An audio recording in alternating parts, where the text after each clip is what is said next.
पहिल्यांदाच करूनही इतकं छान जमेल असं मला अजिबात वाटलं नव्हतं. ते काय पुढे सांगतेच, पण आज होती होळी आणि तुम्हा सर्वांना होळीच्या खूप खूप शुभेच्छा. माझी चांदीची रिंग बनवून मिळाली होती, तर ती कच्च्या दुधात टाकून ठेवली. त्यानंतर मंत्र म्हणून ती मला घालायची होती, असं काहीसं वैभवने सांगितलं आणि तेच मी फॉलो करणार होते.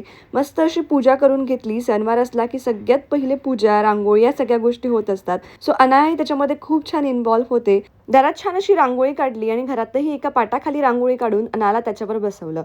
आता तिला गाठी उद्या द्यायची असते हे मला माहितीच नव्हतं. मला वाटलं आज होळी आणि आजच हे करायचं असतं, कारण मागच्या वर्षी आईला मी हे घरी करताना बघितलं होतं. त्याच्यामुळे मग तिला मी आजच रंग लावला, गाठी दिली, तिनेही आम्हाला छान असा रंग लावला. अशी छोटीशी होळी आम्ही घरातच सेलिब्रेट केली आणि दुपारनंतर संध्याकाळच्या स्वयंपाकाची तयारी. सगळ्यात आधी इथे पुरण शिजवायला घेतलं होतं. सोबतच भजे, कढी, भाजी, पोळी सगळ्या गोष्टी माझ्या ऑलमोस्ट तयार झाल्या होत्या. देवाला नैवेद्य दाखवला, होळीसाठी सुद्धा नैवेद्य काढून घेतला आणि गरमागरम भजे रोशनला खायला दिले, कारण तो कधीच भजे किंवा तळलेल्या अशा गोष्टी खात नाही. सोबतच पुरणपोळी मी पहिल्यांदाच केली होती आणि इतकी छान जमेल असं मला वाटलंच नव्हतं.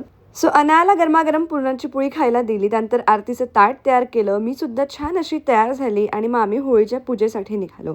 होळीची मस्त अशी पूजा केली आणि खाली गेल्यावर खरं तर हेही माहिती पडलं की सगळ्या ठिकाणी होळीची पूजा करण्याची पद्धतही खूप वेगवेगळी आहे. आमच्याकडे विदर्भात अशी करते आणि मी तशीच साजरी केली. तुमच्याकडे होळी कशी साजरी करतात नक्की कमेंटमध्ये सांगा.